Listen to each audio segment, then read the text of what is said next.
Hi, my name is Becca Harvey, and this is my senior project, Behind and Beyond Meat.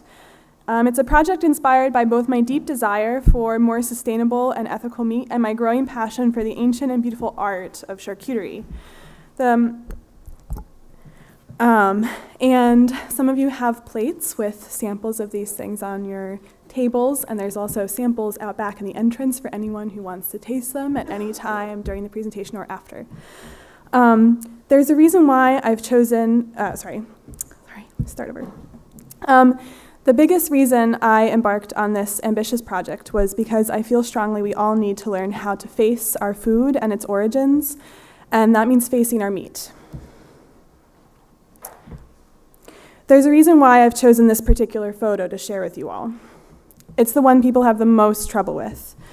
But if you eat meat of any kind, whether it's pork, beef, chicken, or even fish, you need to be able to face this photo. You need to be able to face your meat. And I'm going to make even more of a stretch here and say that if you eat food of any kind, even if you're a vegetarian or vegan, you also need to be able to face it. Because unfortunately, behind most of our foods, there's a face like this, a photo you'd rather not see, a reality you'd rather ignore. I certainly needed to learn how to do that. As surprising as this might be, I was raised a vegetarian by my parents. The first time I ever really ate meat was when I was 18 years old.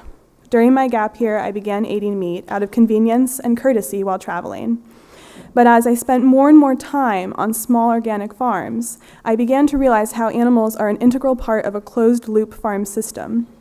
If you raise chickens for eggs, what happens to them when they get older and stop producing? When you raise goats and cows for cheese, what happens to the males? Do they get sold inevitably for meat, but simply for someone else to deal with so that we can close our eyes to the reality? And if I'm not eating meat, then what am I eating instead? Are those foods sustainable? Do they have a face behind them that I'm not confronting? As I began asking myself these questions, I started my first term here at COA. Alicia and Jersey, Beach Hill Farms managers at the time, hosted a pig butchering workshop, and I was quick to participate. If I was going to continue eating meat, I thought, I would have to be able to butcher a pig. That same term, I participated in 2 chicken slaughtering workshops as part of a project by alumnus Davy Dufresne. In my 3rd year, I attended a pig slaughtering and butchering workshop at Beach Hill Farm with Sarah Tompkins and slaughter group A Kinder Kill. It was then that I knew I wanted to develop these skills. If I wanted more sustainable, ethical meat, I was going to have to learn how to do it myself. That inspired me to seek out an internship in a butcher shop in Germany, where I'd already intended to travel and learn the language. I spent last spring and summer interning at Metzgerei Dreimann, just north of Hamburg, learning not only about butchery and sausage making, but about standing up for myself in a male-dominated field. It was here that I fell in love with the art of charcuterie, the creative process of creating these products. I knew then that I had to learn more. And so, for my senior project, I decided to raise 2 cute little piglets named Moosey and Viburnum nudum. The question most people ask me is, how could you name your pigs, cuddle with them all winter, and then slaughter them? Distancing ourselves from the meat we eat, from any food we eat, is what allows us to forget its value. It's what causes all of our waste. These animals deserve our utmost love and respect from the very beginning, throughout their entire lives, and not just up until their deaths, but until the moment they've reached our stomachs. A pig's head may seem to be a terrifyingly strange thing to consume, easier to toss it out than face it on our plates. But if we understood the true value of that animal's life, if we'd named that animal, cuddled with it even, we'd eat it in a heartbeat.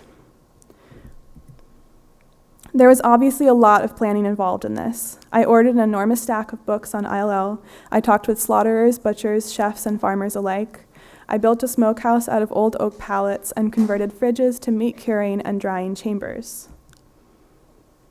I took a firearms lesson and practiced shooting a pistol. But a lot of the learning that happened were things that I didn't expect. Someone reported me to animal welfare, and I had to listen to a misogynistic agent tell me that I could be underestimating how traumatizing it could be for me to watch an animal die, or that I might be misunderstanding the challenges of using a gun in this country.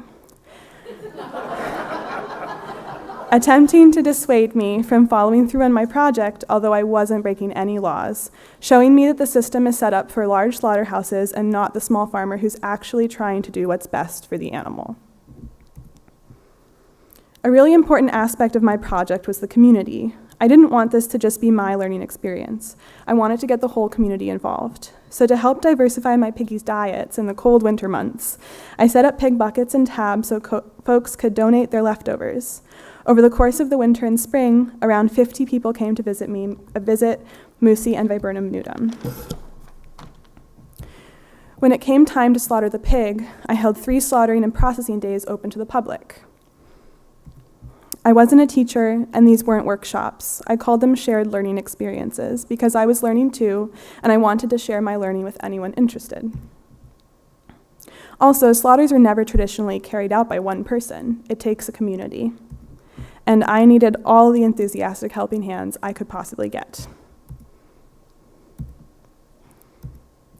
And just like they used to say back in the day, we used everything but the oink. And we even used that too. Blood was collected for making morcillas, a Spanish dry-cured blood sausage.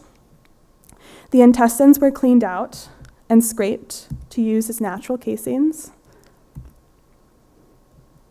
That's Makiko and I holding the small intestine, and that's not even its full length. We use the heart, liver, and kidneys to make cajuela, something that's on your plates today. A delicious Spanish pate-like spread. All the bones went into a big pot, and I canned several jars of stock.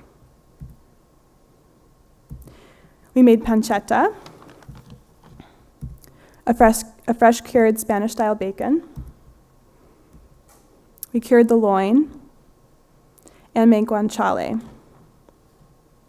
prosciutto, and chorizo. And now these creations are living in my meat curing chamber at home, and they periodically spend days in the smoker. It's a lot of work, and I couldn't have done it alone. I now know from experience what kind of work, emotional input, and sacrifice goes into creating sustainable food. I've also learned that I've got a lot more to learn, and so I will. I'd love to intern in a butcher shop in Spain in the near future and learn more about cheese making before I begin my farm someday in the farther future. And with that, there are a lot of people to thank who were involved in this process. But more than anything, I'd like to thank all the badass women farmers in my life who have inspired me and continue to inspire me to be strong and achieve my dreams. Thank you.